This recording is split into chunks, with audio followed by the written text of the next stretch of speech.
जय श्री कृष्णा महादेव की जय। आप सभी भक्तजन जानते होंगे 6 जुलाई 2025 से चातुर्मास की शुरुआत हो जाएगी और 1 नवंबर 2025 तक चातुर्मास रहेगा। चातुर्मास अर्थात चौमासा का समय सबसे सुंदर और श्रेष्ठ कहा जाता है। घर पर रहकर भगवान की भक्ति, पूजा, आराधना और मन वांछित फलों की प्राप्ति के लिए आप पुत्र प्राप्ति के लिए प्रयत्न रखते हैं। विवाह की कामना सिद्ध नहीं हो रही है, परिवार में रोग, कर्ज, दुख, दारिद्रता लगी रहती है, ट्रांसफर इत्यादि की दिक्कत है, तो शास्त्रों में कही गई, बतलाई गई इन बातों का अनुसरण जरूर करें।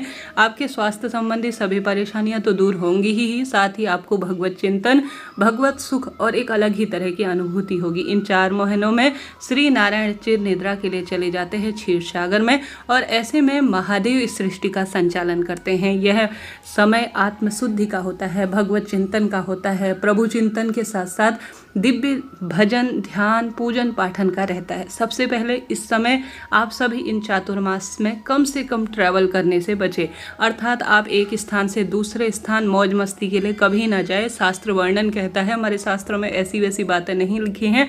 आप एक जगह रहकर जब अति आवश्यक हो, बहुत उपयोगी है, तभी आप सभी एक स्थान से दूसरे स्थान इन चातुर्मास में जाएं, क्योंकि वर्षा ऋतु का समय बहुत अधिक चरम सीमा पर होता है, दुर्घटनाएं बहुत अधिक बढ़ जाती हैं। इसलिए शास्त्रों में लिखा गया है इस समय आप यात्रा करने से बचें। बहुत आवश्यक हो तो भगवान जी के आगे अर्थात महादेव श्री हनुमान जी महाराज के समक्ष कहें कि महादेव मेरे परिवार की रक्षा करना और सदा सर्वदा साथ रहना, फिर आप अनुमति लेकर जा सकते हैं। परंतु ऐसे ही जो है घुमाई फिराई करने जाएं तो यह सही नहीं है। शास्त्रों में जो लिखी गई बात है वही मैंने आपको बताई। अब 4 महीने में आप कोई शुभ काम बहुत आवश्यक हो तभी कर सकते हैं, नहीं तो आप चातुर्मास में विशेष शुभ काम नहीं कर सकते हैं, जैसे मुंडन, विवाह इत्यादि के कार्य। और साथ ही चातुर्मास में ज़्यादा से ज़्यादा कौन से कार्य करने चाहिए, चातुर्मास में क्या नहीं खाना चाहिए, यह भी जरूर जान लीजिए। सबसे पहले चातुर्मास में आपको शहद भोजन के रूप में ग्रहण नहीं करना है। यह हमारे शारीरिक चक्र को विकृत करता है, अर्थात शरीर में रोग जो हो रहे होते हैं छोटे छोटे, उन्हें बढ़ाने का कार्य करता है, ऐसा शास्त्र प्रमाण कहता है। तो आप इस चातुर्मास में कभी भी जो है शहद का सेवन ना करें। शहद से भरा हुआ कटोरा आप दान कर सकते हैं, शिवलिंग पर चढ़ा सकते हैं, श्री नारायण के पूजा पाठ में काम में ले सकते हैं, परंतु आप ग्रहण न करें। चातुर्मास में आप सभी काले नीले कपड़े ना पहने, उसके स्थान पर लाल पीले हरे रंग के ही कपड़े पहने। इस चीज का आप ध्यान रखिएगा। चातुर्मास के दौरान हरी पत्तेदार सब्जी नहीं खाई जाती है और साथ ही उड़द के दाल का सेवन करना, मसूर की दाल का सेवन करना, बैगन, प्याज, लहसुन, तामसिक चीजें पूर्ण रूप से अवॉइड कर दीजिए। इन्हें सेवन करना पूर्ण रूप से वर्जित हमारे शास्त्रों में कहा गया है। इसके पीछे वैज्ञानिक कारण आपको समझ में आ रहा होगा। दूध भी बहुत अच्छी तरह से उबालना है इन 4 महीनों में। ज़्यादा से ज़्यादा जो पानी आपके घर आता है उसे भी आप उबाल कर अच्छी तरह से पीजिए, क्योंकि अशुद्ध अवस्था में कीड़े मकोड़े बहुत अधिक बढ़ जाते हैं। तो इन चीज़ों का ध्यान रखिएगा।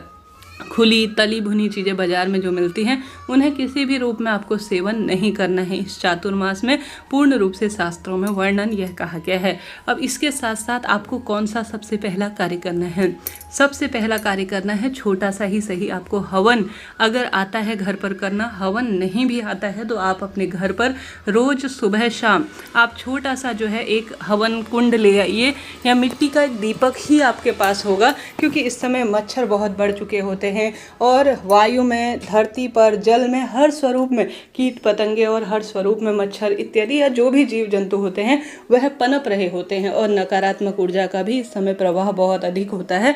तो शास्त्र प्रमाण कहता है सबसे पहले इन चातुर्मास में आपको सुबह शाम कोशिश करनी चाहिए आप विधि विधान से छोटा सा हवन कर सके। जब विशेष पूजन अनुष्ठान होता है तब तो आप हवन करते हैं तो अति उत्तम होता है, क्योंकि यह घर की शुद्धि करता है, नकारात्मक ऊर्जा का नाश करता है। वायु में जो हमारे प्रदूषण हो रहा होता है, जीव जंतु जो नुकसान करने वाले होते हैं, उनमें जो है पूर्ण रूप से यह शुद्धि के रूप में करता है। और हवन हमारे देवी देवताओं को बहुत प्रिय है। कोशिश करें आप हवन घर पर करें।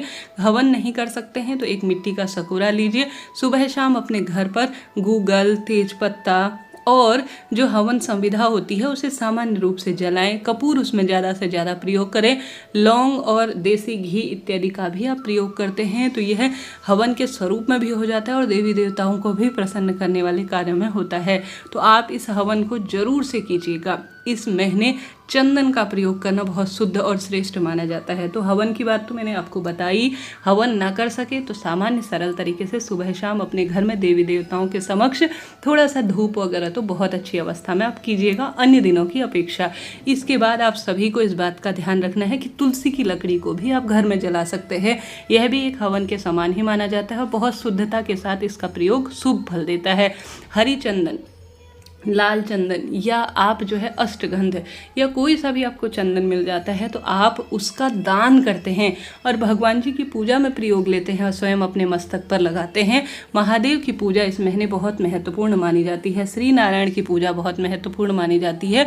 तो आप सभी को आवश्यक रूप से ज़्यादा चंदन का दान करना है।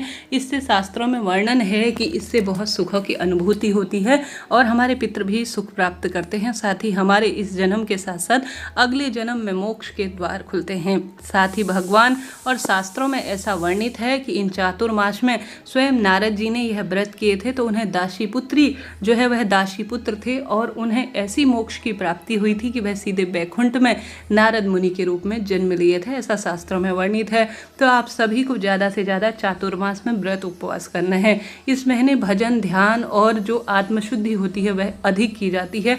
आपने देखा होगा इस समय देव अनुष्ठान ज़्यादा होते हैं, रामायण की कथाएं ज़्यादा होती हैं, श्रीमद् भगवद गीता की कथाएं होती हैं, शिव महापुराण कथा इन चातुर्मास में ज़्यादा से ज़्यादा कराई जाती है। इसके पीछे कारण यह है कि यह 4 महीने एक जगह बैठकर स्थिर रूप से भगवान का ध्यान भजन करने का सबसे अच्छा मौका होता है।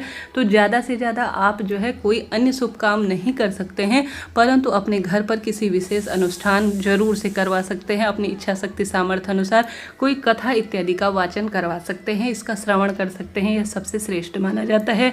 इसके बाद इन चातुर्मास में आती है शिव पूजा और तुलसी पूजा का सबसे अधिक महत्व है।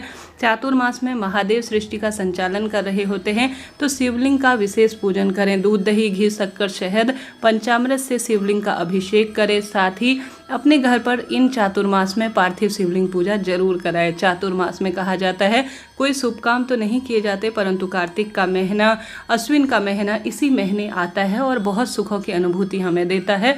और इस महीने बहुत अधिक फेस्टिवल होते हैं। गणेश जी महाराज का जो है गणेश उत्सव इस महीने होता है तो ज़्यादा से ज़्यादा महादेव गणेश जी श्री नारायण की पूजा में अपना समय व्यतीत करें। इसके पश्चात इस महीने जो कार्य करना चाहिए वह करना चाहिए चातुर्मास में जो है पेड़ पौधों का रोपण। बरसात चरम सीमा पर होती है तो इस समय अगर आप जो है पेड़ पौधों को रोपित करते हैं तो वह जल्दी लग जाते हैं और इसका सुख मिलता है। तो चातुर्मास में आप ज़्यादा से ज़्यादा जो है पीपल, आंवला, बड़, बेलपत्र या कोई भी समी वगैरह जो भी वृक्ष हैं जिससे कि आप और आपके आने वाली पीढ़ी सुख पाए और आपको भी जो है पितृदोष की मुक्ति मिले, इसके लिए आप ज़्यादा से ज़्यादा वृक्षों को रोपित करें। इससे परम सुखों की अनुभूति होती है।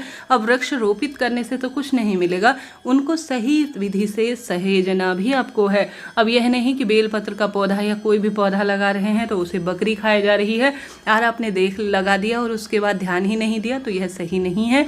तो पौधे लगा रहे हैं तो उनकी देखभाल का भी जिम्मेदारी आपकी है। तो ज़्यादा से ज़्यादा यह कार्य करें। और ब्राह्मण, गरीब इत्यादि कोई भी व्यक्ति आपके घर द्वार पर मांगने आता है तो ज़्यादा से ज़्यादा आप उन्हें भोजन, अन्न, वस्त्र जो आपसे बन पड़े उन चीज़ों का दान करें। इसके साथ साथ इस महीने किसी भी स्वरूप में आप सभी को यह कार्य जरूर करना है कि तुलसी पूजा, हमारे क्षेत्र में तो ऐसा प्रावधान है कि तुलसी जो है एकादशी अर्थात जो देवशयन एकादशी होती है उस दिन तुलसी रोपित की जाती है और देवउठनी एकादशी तक इसी तुलसी का विशेष पूजन अर्चन किया जाता है। और देवउठनी एकादशी अर्थात तुलसी विवाह से इसी दिन श्री नारायण का विवाह किया जाता है। इस तुलसी पर दीपदान, परिक्रमा, पूजा विशेष नियम के तहत की जाती है।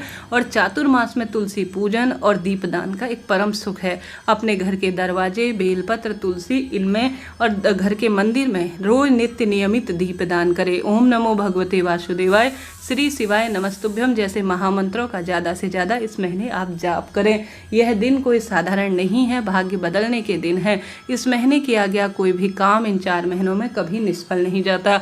सूर्य भगवान की आराधना, श्रीमद् भगवद गीता का पाठ, शिव महापुराण कथा का जो है सुंदर स्पर्श श्रवण आपके दुर्भाग्य को दूर कर सकता है। इस महीने एक नियम यह ले सकते हैं कि आपको रोज शिव मंदिर जाकर दीप दान करना है, जल चढ़ाना है, महादेव की भक्ति में नित्य नियमित बैठना है। किसी शिव मंदिर में सावन महीने में अगर आप आसन दान कर आते हैं, लाल रंग का माचिस छोड़कर आ जाते हैं, किसी भंडारे में नमक वगैरह का दान कर आ जाते हैं, या किसी मंदिर में झाड़ू पोछा बहुत अच्छी तरह से करते हैं, वहाँ शिव भक्तों की सेवा करते हैं, निर्माल्य को किसी स्थान पर विसर्जित करते हैं, तो इससे श्री नारायण और महादेव अपने आप ही प्रसन्न हो जाते हैं। तो इस महीने अपना ध्यान रखें, अपने बच्चों का ध्यान रखें, खान पान का विशेष नियम का पालन करें, कीट पतंगों से अपने परिवार का बचाव करें, शिव भक्ति और श्री नारायण की भक्ति में ज़्यादा से ज़्यादा अपना समय व्यतीत करें। परम सुखों की आपको अनुभूति होगी, शिव भक्ति के आपके मार्ग स्वस्थ होंगे और हारी बीमारी सदा सर्वदा दूर हो जाएगी।